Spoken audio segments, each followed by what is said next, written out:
Welcome back to another episode of Girls Talk Money. Today we're diving into how to build an effective budget when everything seems expensive AF. Before we get into it though, we're going to do our little weekly update on how everything is going. We were just talking about this. So when you're listening to this, it's several weeks out from when we were actually at FinCon, but Erin and I were at FinCon for 5 days, which is a financial conference, and I am still recovering. I've been home now since Sunday. Today's a Friday, and I am still recovering from FinCon. I was just telling Erin not to start the recording because I was yawning so bad. I don't know why we weren't there for that long. We only went out one night and we didn't even really drink when we were there. I only had, I think, a couple of drinks the entire weekend. I think it was the long flight home on Sunday. Grace and I were in the airport, in separate airports because we don't live in the same city, but we were in the airport for probably, I think mine was 13 hours, literally. Yeah. And that just takes such a toll on your body. You posted on your Instagram story, you slept 13 hours or something crazy Sunday night. The night before we left, I slept in the hotel for maybe 3 hours. Then we had to wake up at the crack of dawn to go to our flights. And you know, I'm the type of person, if once I get on the airplane, I'm knocked out. I'm gone for the whole flight. I will not be awake. So I slept, 2 hours on one flight, 2 hours on the next. But then I was so exhausted because it wasn't high quality sleep. And yeah, that night when I got home, I went to bed at 6:30 p.m. like out cold at 6:30 p.m. And I didn't actually get up until 9 a.m. I slept 14 hours. It was crazy. I think I entered another dimension. It was just so much sleep. And I've been sleeping a ton this whole week too. It really does take a toll on you, I feel like, having all those really long travel days. I have been sleeping a lot every night this week as well. I didn't sleep 14 hours because I actually, when I got off my flight at, I think it was 4:30-ish on Sunday, I had to drive close to an hour and a half to my parents' house to go get my dog. Luckily, my boyfriend was so sweet. He drove me there, but I still had to sit in the car for another close to 3 hours round trip. So we didn't get back until around 8 p.m. and then went straight to bed. And I think I slept until 9 a.m. on Monday or something, which I really never do. I'm usually up by 7, but all week I just haven't really been able to recover. I haven't been working out a ton. I think I only went to the gym once this week, but hopefully by next week we are good to go. So we can dive, I guess, straight into today's topic with that. We have been getting a lot of people asking us about this topic, and it's also just something that I feel like has been top of mind for both of us, as we're both kind of in different life situations where our budget is shifting. You're moving into a new apartment. I'm looking to move out of my parents' house. There's a lot of things kind of in flux, but it's obviously not the cheapest time to exist in this world. And a lot of things are just seeming so expensive. And even on the flip side of that, we've gotten people who have asked us, well, I make good money, but I feel like it's not going very far, or I feel like I'm losing control. I don't know where my money is going. And so that kind of brings us to the topic of building a really effective budget and what that means and what that looks like, which is what we're going to dive into today. I got this question on my Instagram story the other day. I was doing a Q&A for something else, and I got a question which I get so frequently that says, I do make decent money and I've already tried to lower my expenses, but I still feel like my money doesn't last. And what are your tips for that? And I think I get this so often. I meet with a lot of people one-on-one to talk through some financial coaching stuff, and a lot of them, they do make pretty good money. It's not the fact that their income can't support their expenses, but they can't seemingly find that spread between their income and their expenses. And that's sort of the ineffective budget that we're going to be talking about today. So the most basic of financial principles is that there does need to be a spread between your income and your expenses in order to make any sort of financial progress and hit any of your financial goals. So that's what we'll be talking about in today's episode. So we have kind of broken this down into kind of 3 root causes of why this might be happening in your budget. Erin, why don't you walk us through some of these root causes? Yeah, 100%. I get this question a lot, what to do if you are trying to create a budget and you can't find that spread between your income and your expenses. And I think a lot of people go to their income and think that their income is their root cause. They need to make more money. And when they make more money, all of their money problems will go away. But I always tell people you need to find the true root cause of why your budget is ineffective. And I kind of break this down between three different root causes. The first one being a needs problem, the second one being a wants problem, and the third one being an income problem. And we intentionally put this one as the third problem because we like to tell people to really walk through the first two root causes first and make sure that those aren't your actual root causes before you jump to that income conclusion. Because again, I think it is really easy for people to say, well, I don't make enough money, so I'll try to make more money and then all of my money problems will go away, which for most people, there are some other underlying problems that can be fixed to make your budget a little bit more effective. Before we dive deeper into each of these root causes, we want to set the scene of kind of where people are coming into this and what's going on in the world more generally. I think that there are a lot of people, I think especially older folks, who don't necessarily recognize that a lot of younger folks are living in a very different world. And I think we've pulled some of the stats to kind of talk about that. I was just having this conversation with my dad and my brother the other day when we were at FinCon. I was like, Grace, look at this conversation that I'm having with my family right now. And I do think we get into this conversation where every generation thinks they have it the worst. And obviously we didn't live in that era, so we don't know. But when you actually do look at the stats and kind of pull them back, there are some alarming stats on obviously the cost of goods versus the way that income is rising and everything like that. So when I was having this conversation with my dad and my brother, I literally pulled up 5 different statistics and sent them to him. And I was like, I don't know. I obviously wasn't there when you were younger, but here's like what I'm seeing and like how we kind of think through these things. And some of these stats are kind of alarming and they make you feel like, oh, why would I even try to budget? Or I'm never going to be able to build an effective budget because everything's so expensive and I'm never going to be able to get ahead. So we don't want to spend like too much time talking through like why everything is terrible right now. We obviously did label this episode when everything's expensive AF because we are acknowledging that everything's expensive right now and it is challenging for a lot of reasons. However, we do kind of want to bring this back to like focus on what you can control. We'll give you some actionable tips in this episode for fixing your budget and getting into a better space of making it more effective and being able to hit your financial goals. But some of the stats that we were sending back and forth, the first one is since 1965, home prices have increased 7.6 times faster than income. It's crazy. I feel like there's been this idea that owning a home is like the way and the only way. And if you don't get a home, like if you don't buy something, then you're like falling behind. But that is crazy. Like 7.6 times faster than your income. I'm sorry. Yeah. Like, who's buying a house right now? That are saying like in most major cities across the US, and when we say major cities, that's not just the New Yorks and the LAs because like duh, but even some of the smaller cities, like I live in Pittsburgh, and that's are still saying that it's cheaper to rent right now than to buy on a monthly basis. And everyone says like buy a house because your mortgage payment will be less than your rent. No, it won't. No, it won't. And that's on top of the 20% down payment or a smaller down payment, but then you're spending more money on PMI and everything like that. So yeah, we're in a tough place. A lot of people say that, oh, yeah, go buy a house in Texas or something. But I was actually writing an article about this for work, and the property taxes there are insane. So it's like, I don't know. And then when you think about the fact that your income is not keeping up with that expense, it just doesn't make a whole lot of sense. Second stat was that college costs have increased 169% over the past 4 decades, while earnings for workers between the ages of 22 and 27 increased by just 19%. And I don't think this is shocking for anyone, sadly, but it's really sad to look at. And the fact that a lot of that cost of college is being covered by student loans, which then have interest and are making the overall cost of college in the end even more expensive when you factor in the interest that you're paying. Yeah, it's wild. Last one is the minimum wage would be over $18 had it risen along with productivity, which is a very sad one as well. I know like this is so different depending on what area of the country that you're in. So I'm sure it would be higher if you're in a higher cost of living area. But I know for me in Pennsylvania, the minimum wage is still $7.25. So 18 and $7.25 is a large difference. That's crazy. And not to add a little cherry on top, but when I was kind of doing my research, I found that the cost of living is actually expected to continue to increase, and it's expected to increase another 3.2% in 2024. And it did increase, I want to say it was like 8% from 2022 to 2023. So there's been a big jump.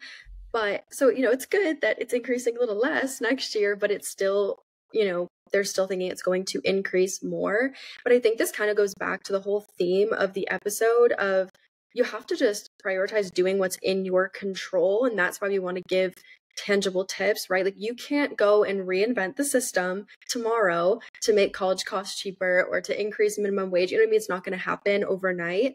So the only thing you can really do is look at your situation and try to do what you can and what's actually in your control.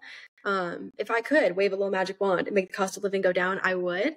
But I am just a normal girl, so I can't do that. So I think with that, we can kind of start talking about some of the root causes and figuring out, what is the root cause of your situation and how can you actually address each of those things in a really tangible way. So going back to our three main root causes of your, I don't want to call it an ineffective budget, but really the reason why you aren't able to find the spread between your income and your expenses. So again, those three main root causes are a needs problem, and I like to include debt in the needs problem category, just because when you're thinking of like your budget components, obviously if you have debt, it is a need that you pay off that debt, in my opinion. So I like to include debt with the needs problem. And then the second one is a wants problem. And the third is an income problem. So in this episode, we're going to break down what the three root causes are, how to figure out if that is your root cause, and then what to do in each of those scenarios if you find out that that is your problem. I will say that for some people, this could be a mix of like one or two, maybe even a mix of three, but I really urge you to kind of like prioritize one over the other, because it can be really overwhelming to be like, okay, I have a needs problem, a wants problem, and an income problem, and what do I do? So really getting honest with yourself about what your true root cause is, and just like taking some of the actionable steps that we're going to give you in this episode to overcome that. Absolutely. So when it comes to a needs problem, that's really all about the idea that your fixed expenses or your necessary expenses are too high relative to your income. And I know you mentioned including debt in this, and I completely agree. I think that especially when you have debt, there's a required minimum payment. So that's something to think about. You just you'll notice, I feel like when you're looking at your budget, if, I think both of our budget templates that we sell, they start off with you prioritizing your needs, your necessary expenses, and seeing what you have left over. And I know I've had people message me and say, well, I plugged in my necessary expenses and it says I have $100 left to budget with. How am I supposed to save? That would be either a sign that you have a needs problem or that you have an income problem if you're not even really able to factor in any wants and you're already kind of, your income's already kind of dwindling. To figure out, and again, we want this episode to be super actionable. So if you are listening to this when you have the ability to pause, maybe take notes, maybe like do some of these exercises that we're talking about, that would be a really great way to identify your main root cause. But for the needs problem specifically, I think a really good exercise to do here is start with the 50-30-20 budget method. And I know this method or this framework gets a lot of hate because, again, going back to the everything's expensive AF debate, everyone says like it's just not realistic today to only spend 50% of your income on your needs. A lot of people are in the 60-70% range. So we totally get that. But I do think that 50-30-20 is still a good starting point, just to sort of map out, again, like we're taking your income and then we're breaking it down by those percentages to see like we should be spending this amount on our needs, but we're actually spending X amount on our needs. So a good thing to do to identify if this is your root cause is to get your monthly income and map out what's 50% of that income, what's 30% of that income, and then what's 20% of that income, like get the numeric values, and then map out all of your needs. And let's say your income is $4,000 a month. So 50% of that is $2,000 a month. And then you map out all of your needs and see that your needs are taking up $3,200 a month or $3,300 a month when it should be more around that $2,000 a month mark. Then you can kind of go, okay, it might be a needs problem. I also think this is when you do this, this is a good time to look at what truly is a need to you, right? I've had people say, well, in my needs, my necessary expenses is my Netflix. And I'm like, are you sure? Like, are you positive that that is a need, right? There are certain things that are like truly non-negotiable, and there are things that you think maybe they're a need, but maybe they're not, right? Like maybe your living expenses, you're living, in a place that is outside of your budget. And right now, given your financial goals, it makes a lot more sense for you to move into some place that's a little bit cheaper or get a roommate or, things like that, move a little further outside the city. So I would look at too, like what is in there when you're starting to list out your needs. That's a good time to start to think through, okay, hold the phone now. This is looking like I'm way over the 50%. What is making me so far over that threshold? Definitely. And I think the needs problem can be kind of tricky because to some extent, this is the hardest problem to reverse. Get into the wants problem and the income problem, you kind of see like a path forward. But for the needs problem, it can be really hard to be like, okay, my rent is too expensive, but what do I do about that? And I think this is something that you and I talk about on our channels all the time. It's just the importance of proactively making good financial decisions for some of your big fixed expenses, those necessary expenses like your rent, your car payment, because once you have that car payment, you're probably not trading in your car for a car with a lower payment. Or once you decided to rent without roommates, you kind of get used to a certain quality of life. So you're really not going to go back from that and get roommates or move back in with your parents or like make a big lifestyle change. So to some extent, this can be sort of hard to reverse, but just like mapping that out, again, comparing it to that 50% marker and seeing if you were significantly over that, is it because you are living by yourself without roommates while you also have a car payment and student loans and maybe a little bit of credit card debt, or like maybe those like gigantic fixed expenses are taking up your entire needs budget and aren't leaving you room for gas, groceries, utilities, all of the things that are still needs. Like you mentioned, the Netflix and the gym memberships, those can definitely be translated into the wants category. But I think for the needs specifically, those large fixed expenses are going to be the big kicker for a lot of people. I think there's almost two kinds of needs, where one is the needs that are really hard to change or are kind of non-negotiable, right? Some people live by themselves or in a certain area because that's better for their mental health, or it's really close to their work. So it doesn't make sense to, move super far away from work if they don't have a car or things like that. And right, yeah, once you're on a lease, you're not going to be like, well, I'm going to pay to break my lease and go find somewhere cheaper. It doesn't make as much sense. But I think there are some needs that you can be smarter about. So maybe if you're shopping at Whole Foods, your grocery budget is $500 a month.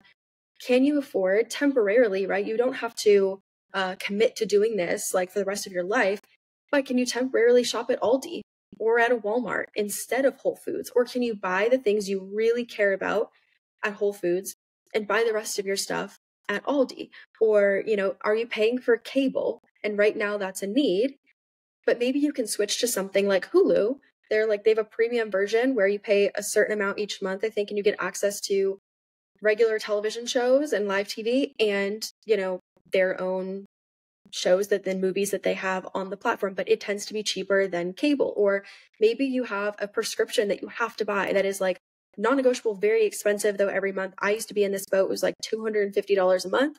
Can you use GoodRx to see if they have a coupon? Or I found, for example, that I could pick my prescription up at just another pharmacy literally right down the road, and it was $80 instead of $250. So CVS versus another pharmacy, totally different price. Like there are some things that are needs that you can kind of tweak just a tiny bit.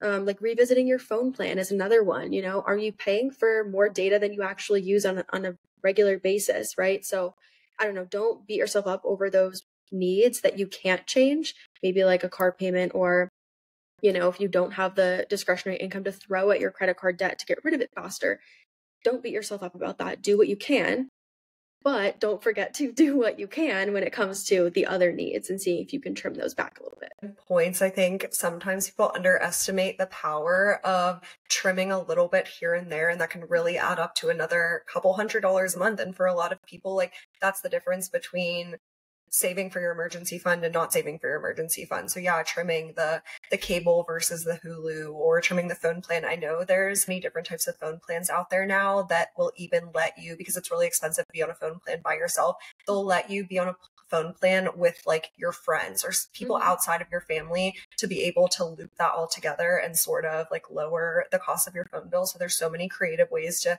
sort of trim the needs without making these huge drastic lifestyle changes. I will say one thing, because we mentioned once you have a car payment, it's hard to like trade in your car and go get a lower car payment. But I will say be careful with that, because cars come with so many additional expenses. So maybe it's like, oh, well, I mean, I can figure out how to afford my $400 a month car payment. However, I got a car that wasn't great on gas, so now my gas bill is so much more expensive, or my insurance is more expensive because my car is more of a luxury car, or the cost of maintenance is higher because I need a special type of oil, or just things like that.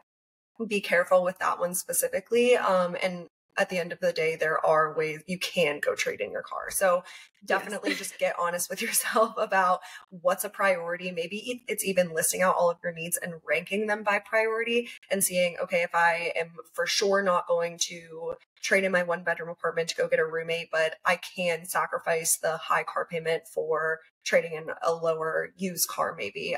Just kind of like finding that wiggle room to find the extra couple $100s a month. Exactly. Yeah. Looking at it in terms of what truly is a non-negotiable, I cannot do anything about this, versus what can I? And I want to reiterate that a lot of these changes you might make can be temporary, right? I'm not saying don't go to Whole Foods for the rest of your life. I'm just saying maybe for the next 6 months or so, while you're working to build up your emergency fund, or when you need more discretionary income, maybe you go to Aldi for the next 6 months, or maybe you decide to, not go out to dinner as much, or, I mean, that's like a want, right? But, maybe there are just things that you temporarily do and you temporarily make changes. It doesn't have to be the rest of your life. Definitely. And I think the needs problem and the income problem definitely go hand in hand more than the wants problem and the income problem. So if you are sitting here being like, I don't want to go to Aldi for 3 years, like maybe it's you're going to Aldi until you're figuring out a way to increase your income, whether increasing your active income or whether finding a side hustle, which we're going to talk all about in the income section. But in the meantime, do you want to move on to the wants problem? Yes.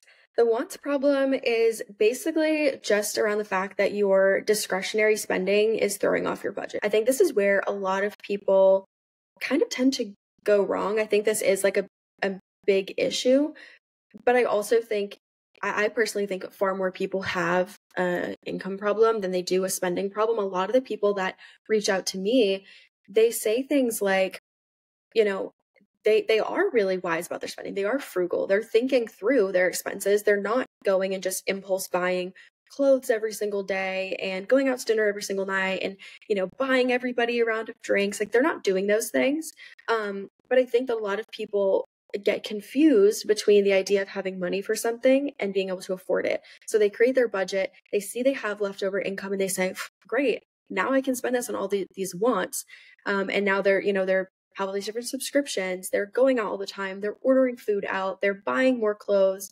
And then at the end of the day, they're like, well, shoot, I haven't saved a penny in 6 months. I don't think that I can make a comment on what I think is most people's problem. And I think that's the whole idea of why we're making this podcast episode to begin with, and why we're really breaking down each of these 3 problems, because everyone's situation is so different. There are so many people that really don't have a spending problem, and this section is not going to apply to them at all, because they are, I don't even want to use the term frugal, but they just really live within their means. They track what they're spending. They know where their money is going, and this isn't going to be the problem. But then there are a lot of people too. Again, I meet with people one-on-one to do some coaching stuff, and I meet with a lot of people and I have them fill out my budget template prior to the call with their income and their expenses. We get on the call and I'm like, what's the problem here? Like, there is a spread between your income and your expenses, so why did you set up this call?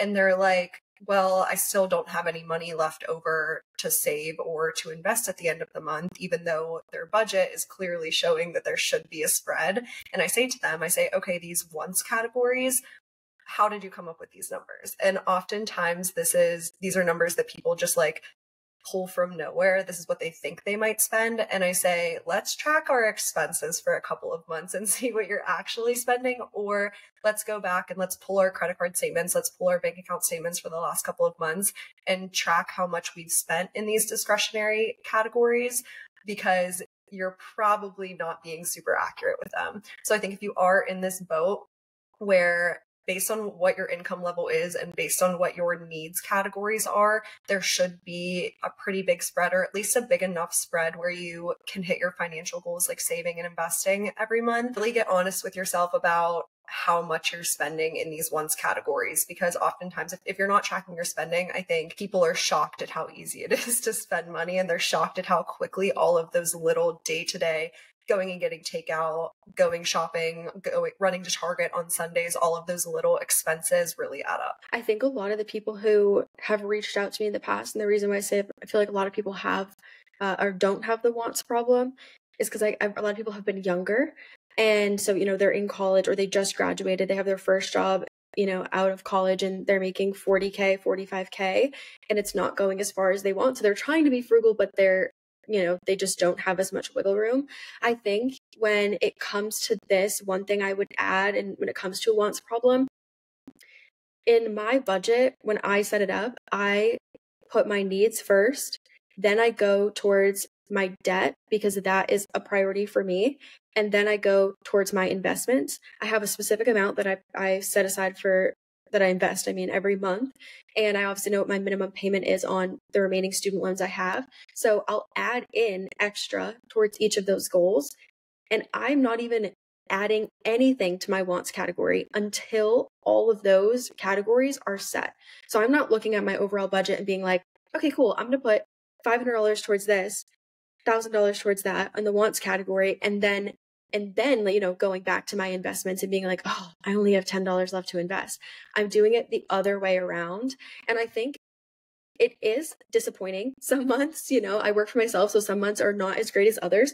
And it definitely can be disappointing when one month you're like, oh yeah, I'm going to go pay $500 to get Botox done. And then the next month you're like, I could not afford to do that again, and I'm building out consistency in my business for sure. But that's kind of what it was like in the beginning. It can be disappointing to see that maybe you can't afford the Netflix that you previously had, or maybe you can't afford to go out to happy hour twice a week, but that's kind of like the reality of the situation. And if you want to prioritize things like investing and saving or paying off debt, there has to be some give and take at some point. I really love that, because you hear a lot online about the pay yourself first method. So essentially the pay yourself first method is sort of what Grace was just talking about, but essentially it's looking at your income, and before you're factoring anything into your budget, you are paying yourself for your financial goals. So you're transferring money to your savings, you are transferring money to your investments, you're paying down your debt. But I think a lot of people sort of shy away from the pay yourself first method because it's not realistic. Our income needs to go towards our necessities. Like for a lot of people, they pay their rent on the first of every month. So if they get paid on the first of every month, they're going to pay their rent first. So I kind of it's almost like a pay yourself second method where you're paying your needs and then you're hitting your financial goals. And then you're sort of seeing okay, what do I have left over to spend on myself this month? I really love that. I think for the wants problem, a good thing to remember here is just, the financial discipline piece. And I know we talk about this a lot on our own channels. We've talked about this a lot in some of our other podcast episodes as well, but really just getting honest with yourself about how much you want to spend in these discretionary spend categories, how much you can afford to spend, but also which areas you want to spend. Because I think a lot of times, if you only have a certain amount for your discretionary spend and you really value going out to eat with your friends, but you're spending too much on areas that you don't value. And then all of a sudden you feel really constricted because you can no longer afford to go out to dinner with your friends once a weekend because you spent money randomly at Target or TJ Maxx or anything like that, then you're going to feel very constricted with your budget. But if you really are getting honest with yourself about what you value and where you want to spend your money, then put your money towards that and you won't feel as constricted. Budget should reflect not only your needs, but how you want to spend your money. Because if you're listening to this, I guarantee you are probably an adult, whether you're an 18-year-old or you're 45 or however old you are, but you also have free will as an adult, right? Like you get to choose how you spend your money. So your budget should reflect that. You know, if you don't value having a nice car at the end of the day, if you're like, I really don't care, I just want a car that takes me from point A to point B, don't get yourself into a $500 a month, $600, $700, $800 a month car payment because that doesn't reflect your actual spending. But if you really value, I know people who really value being able to go out to dinner with their friends and like entertainment and being, you know, really social. Okay, then have a bigger budget for that and cut back somewhere else. This goes back to like understanding your spending habits and like understanding how you can kind of overcome them. I know one thing, so I feel like I always go back to the point in time where I was in college because that was the point in time in my life personally where I wasn't good with my money. And I know this is going to look different for everyone. Some people don't end up getting good with their money until later in life, and theirs was their late 20s when they were sort of like the worst with their money or weren't spending in alignment with their values or things like that. But for me, it was college was that point in time. So I always go back to kind of like, okay, what did I do in college differently than what I do today? And like, what were the results of that? So for me in college, I didn't track my spending. So I didn't know where my money was going. I was just sort of like, and I think this is kind of applicable for people who are out of college as well, because I worked a ton in college. So I had a pretty high income for being a college student. So in my mind, I was just like, well, I make a lot of money, so I can spend it. And I don't need to track. I don't need to know where it's going, because as long as the money's in my bank account, I can kind of spend like whatever I want to. So I didn't end up really saving any money during that time. And just sort of thinking back to some of the things that I impulsively spent my money on that now my habits are completely different. I listed a few things here. The first one, no longer spending my Sundays strolling through Target and TJ Maxx. I think this is a big one for a lot of people. Like when your hobby is spending money, and you spend all of your time like just finding an excuse to spend money, that could be a big one. So if you're having a once problem, maybe start there. I did the same thing in college where I always had like multiple jobs. And one thing I did, which was I thank myself for, was I had one of the jobs I set it up. I was on direct deposit. It deposited into my savings account. So I never touched the money from that job, but the other two jobs I had at the time, I would take that money from. And those other two jobs made up the bulk of my income. And I would do the same thing. I would just spend it. Or, you know, I'd be like, well, I can afford to get sushi. And it was like, I thought, oh, well, saving and preparing for the future is something adults do. And like, I'm just a girl. I'm a college student. You know, I'm not supposed to worry about these things yet. But I think that was really helpful. And for me, college was when I started to realize what I did and didn't value spending on. For me, I've never been someone who values spending a ton on alcohol and drinking. I will go out with my friends and I'll get a couple drinks, but when I'd go to the college bar, I would just have like one drink, or I would pregame in my room with something from the liquor store and then go to the bar. Like I didn't see a need to spend like a premium. And so a lot of my friends that would just go to the bar and like buy the $20 drinks, and they had no, you know, issue with that. But it was a good reminder to really think through, what do I value spending on? And if you didn't have that realization, I'm lucky I had that realization when I was 21, because I was of course only drinking legally. And even though I had that realization, you know, maybe somewhat early on, it's okay if you maybe haven't had that realization and you're looking at your budget as you're listening to this and you're like, shit, I'm spending on things that I don't actually value. It's okay. Like you still have time to change your habits and create a budget and a lifestyle that you enjoy, but that also supports your financial goals. We're so much more mature than I was, because I think I, again, have points here on how I used to impulsively spend all of my money, and a lot of it was going out. It wasn't just the alcohol, but it was, for some reason in college, I thought that I needed to like go to Forever 21 before I went out every single Friday and Saturday night and buy a new top that looked the same as all of the other tops in my closet. I thought that I never had anything to wear to go out. So I would spend all of this money on going out clothes and then alcohol to go to the bars. And I also went to college a little bit outside the city. So we spent so much on Ubers. So yeah, I definitely was not as mature as you are. I will say within the last year, this has significantly changed for me. And this has made such a big change in my budget, because I have realized that relationship with alcohol for me is like, I don't value going and getting drunk at the bars. So I I no longer even really Uber to the bars. I'll offer to drive my friends and have one, maybe two drinks if we're there for like a significant amount of time.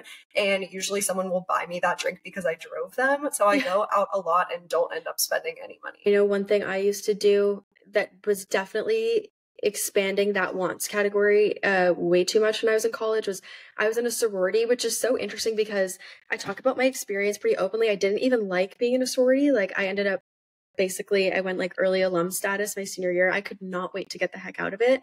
But we would have events. And if you've ever been in a sorority, you know the events, the recruitment, especially recruitment, gosh, you are just required to wear specific outfits. And instead of me trying to borrow it or going to a thrift store and finding it, I would buy new things. And I was a frugal girly. I remember, you know, people would buy these like $300 dresses for formal. Mine was like $30 off the clearance rack on Boohoo. And it was so cute. I loved it, right? But it was just crazy. I wore it one time. I actually let someone borrow it. And I've never worn it again. I think I donated it. I don't even know if I have it anymore, you know?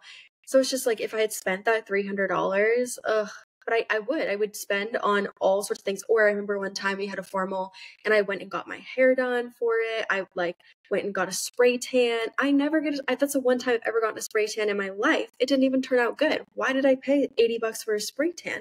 You know, it's just going to get my nails done, like manicure, pedicure, the whole thing. It was way too much. And I think once I left, I was like, why did I spend that money? I'm like, why was I doing that? You know, just because everybody else was doing it, but it was on stuff that just did not matter at all. I was also in a sorority. I was like way more into it than it sounds like you were. I was the president of my sorority, so I like was very, which is so weird. I feel like now my life is like, I can't picture me going back to that point in my life where I was that type of person. I don't know. I did really enjoy being in a sorority, but totally feel you on every time you turn around, there's a new event and you feel like you have to buy a new outfit for it. And at the time I loved it. It was like an excuse to go shopping because again, I was so stupid about my money in college. I would blow everything on like Forever 21 clothes basically.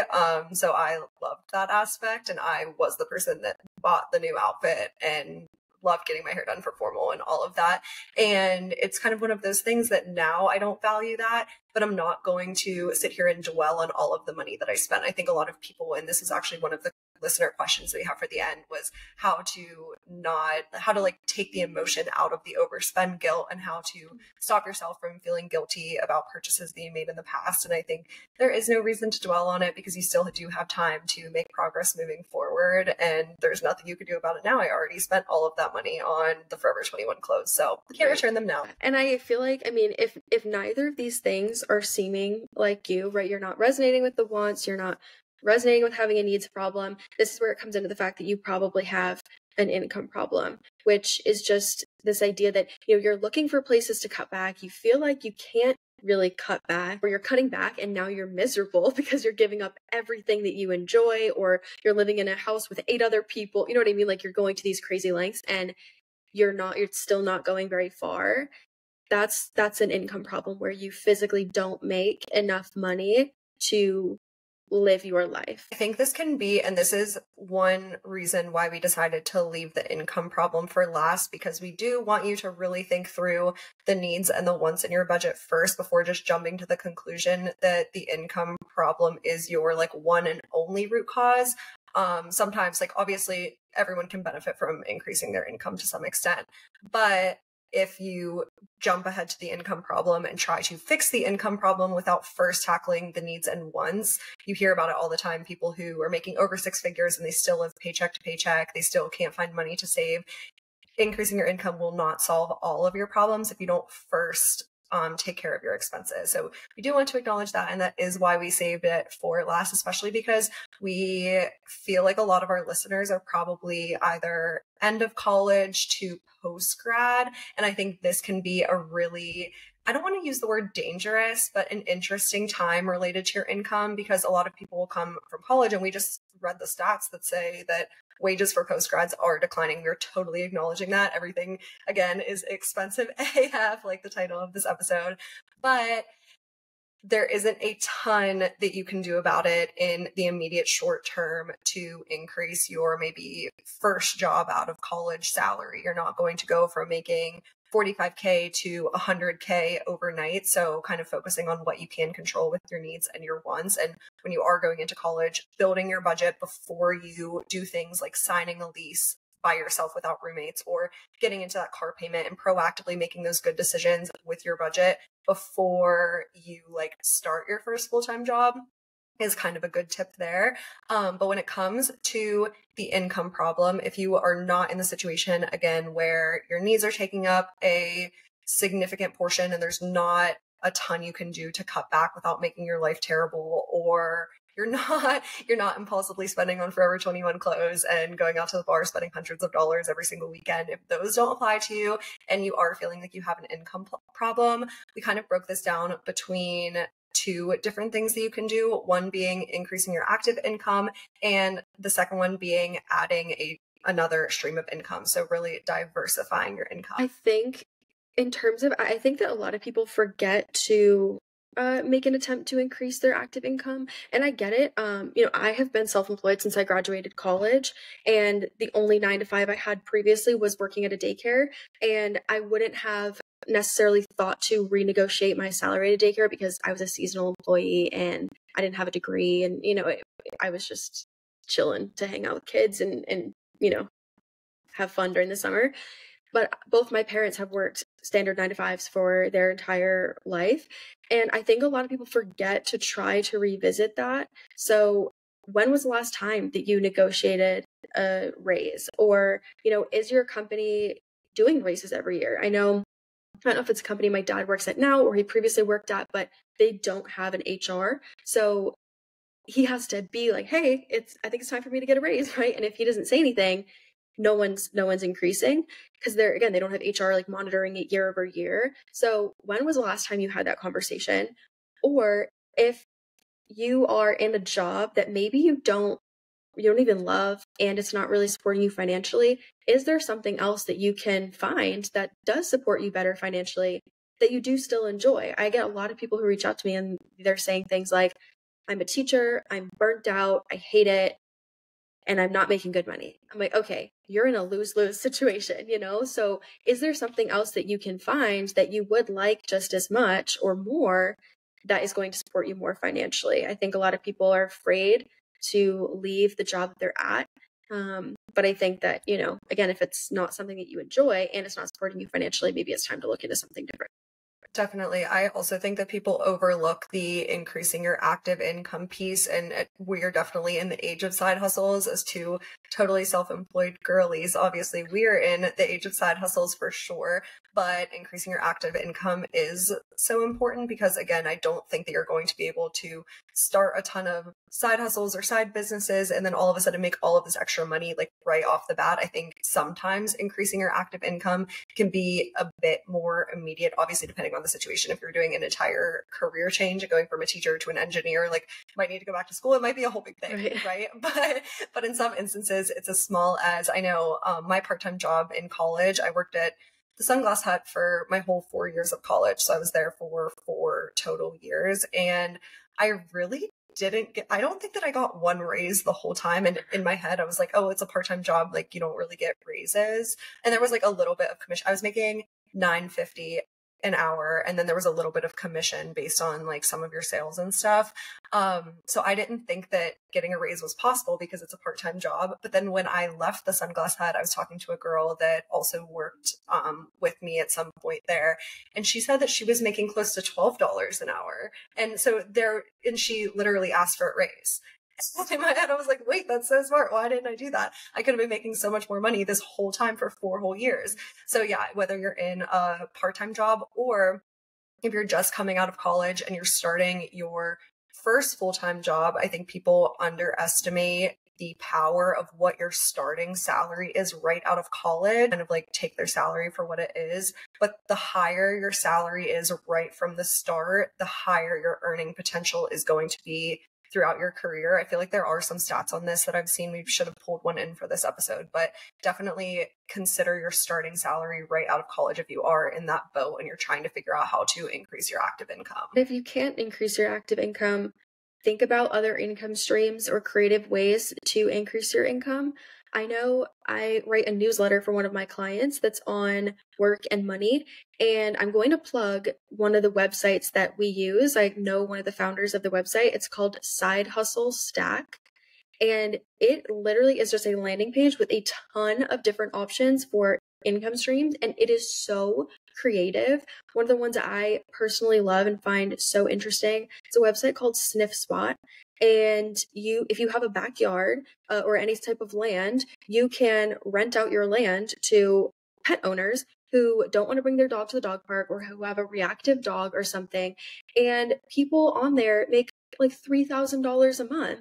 And all they do is just keep their lawn mowed and pick up poop if it's there, But it's one of those things that I would never think to do that. There's another site that you can let people who like do van life and travel or live in trailers, you can let them rent out your driveway to park their trailer for a night.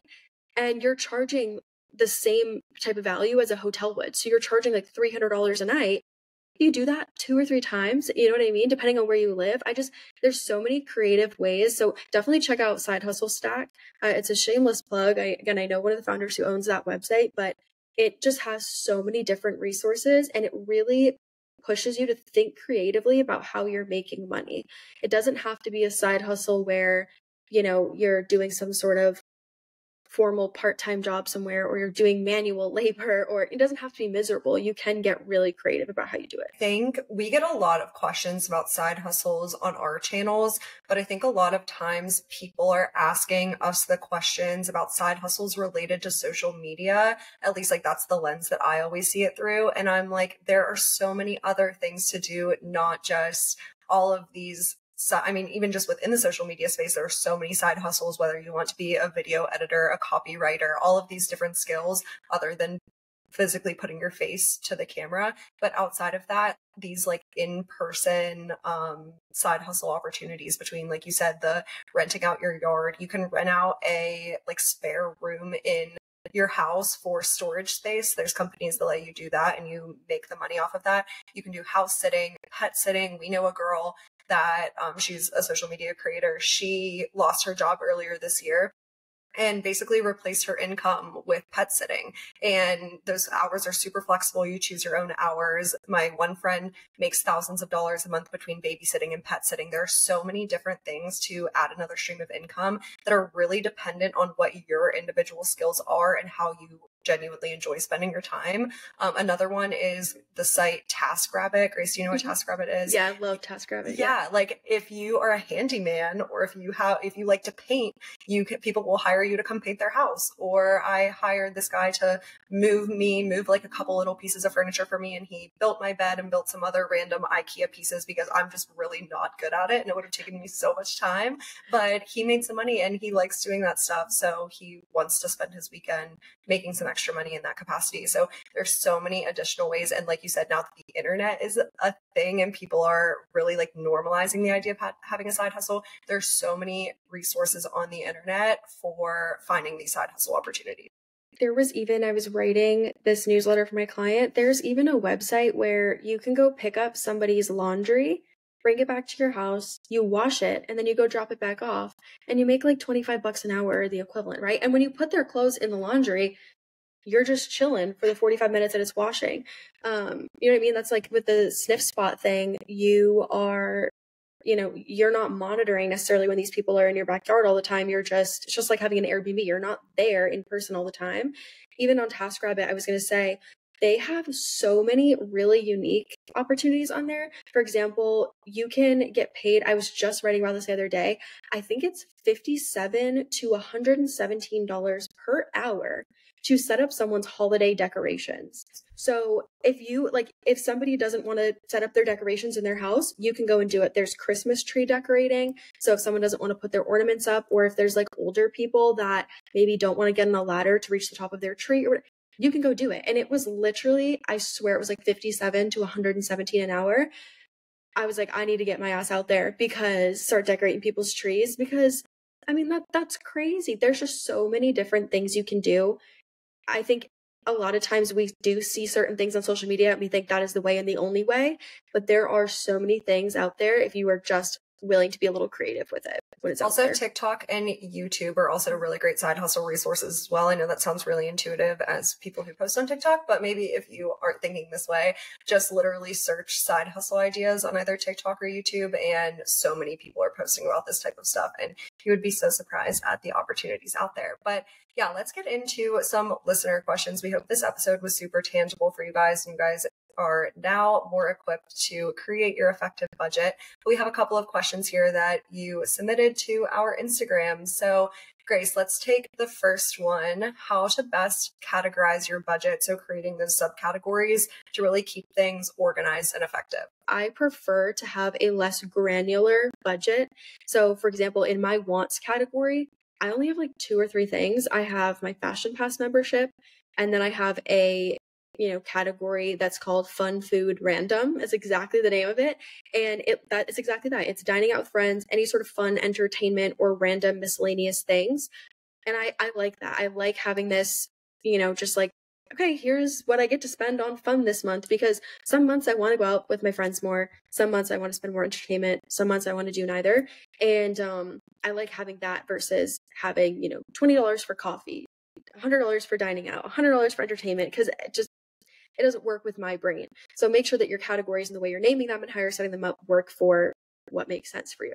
Don't have it be super granular if that doesn't work for your brain. The next question is, what type of savings account would you recommend for a first one? I am a big supporter of a high yield savings account. I just think, I feel like it's talked about just so much in the personal finance space. So I want to make it very clear, it's not a replacement for investing, but I am such a stan. I am a hoe for the Ally Bank High Yield Savings Account. I love it. And the reason why I love it is because my brain needs separation. So in the Ally Bank High Yield Savings Account, you have these little things called buckets. So all your money is in that savings account, but then you can kind of put it into these virtual buckets or envelopes that are all labeled with something different. And that makes it's just like, it scratches an itch in my brain, it's so nice. So I can have a little self-care fund. I have a health fund. I have, a saving for moving out. I have a saving for a car, and it's all divided up.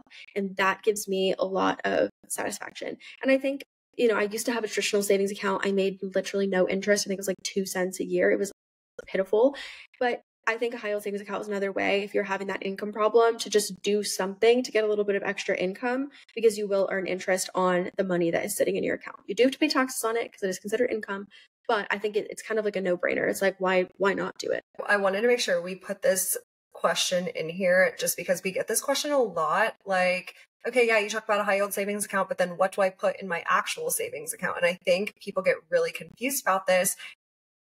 You don't need a traditional savings account. And I think it's just rewiring your brain to really understand what a high yield savings account is. It's virtually the exact same thing as a traditional savings account. You just might not have access to an in-person branch, which if that is important to you, you could still keep your checking account with a traditional local bank if that's what makes sense for you. But there's no reason why you need both a traditional savings and a high yield savings. They're both savings accounts. They're both FDIC insured, as long as you make sure you choose a high yield savings account that is FDIC insured. But yeah, there's no real reason why I don't have any money sitting in a traditional savings. I don't have a quote unquote traditional savings. They're all traditional savings accounts. It's just the interest rate is what's different here. And the last listener question that we have, which is such an interesting one because it applies so well to both of us now that you are fully self-employed, but how do you use a budget planner or template when you have variable income? I get this question so frequently, and like you said, we are both in this situation. So here is my best tip.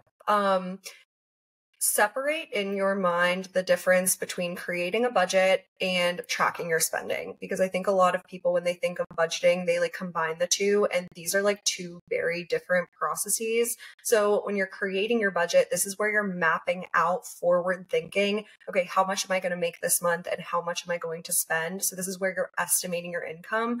And if your income is variable, it's really important to estimate your income in a conservative manner, in my opinion. Let's say on average for the last year, you've made about $4,000 a month, but sometimes you made $6,000 or $7,000 a month.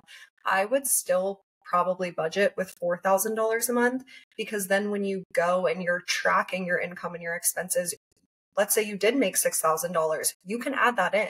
Like you can add, yes, I did make 6,000 and here's where my money went. And maybe you have money left over in your budget because you went over, but it's a lot better to be in that situation than it is to budget for the 6,000 because you think that potentially this month you might make 6,000 and then all of a sudden you didn't. And now you feel like your budget is out of whack. So just making sure that the number that you're estimating with is a very conservative number.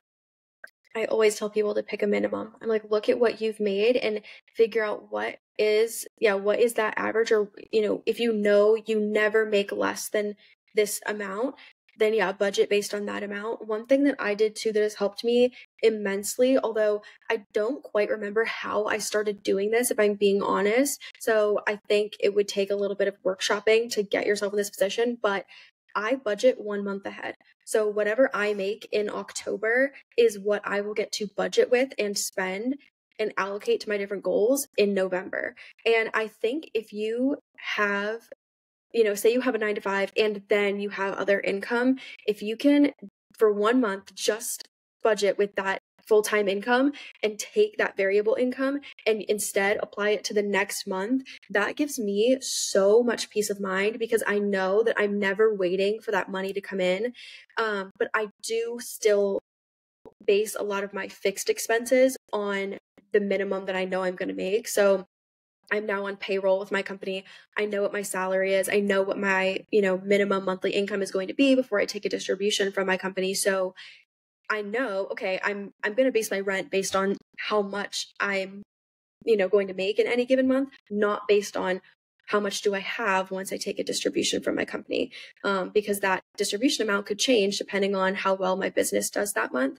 So if you can get yourself into a position where you're 1 month ahead, it will make oh my God, it just truly, it makes me feel so much better. It really does. As someone who's 100% of my income is variable. I don't have any sort of consistent, I don't have a 9 to 5. It's all variable.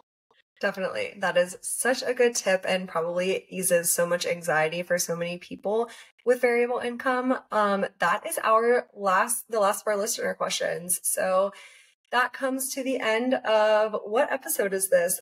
This is the 5th episode that we've filmed, but I think we might be posting this episode like 3rd or 4th. So we're a couple episodes in now.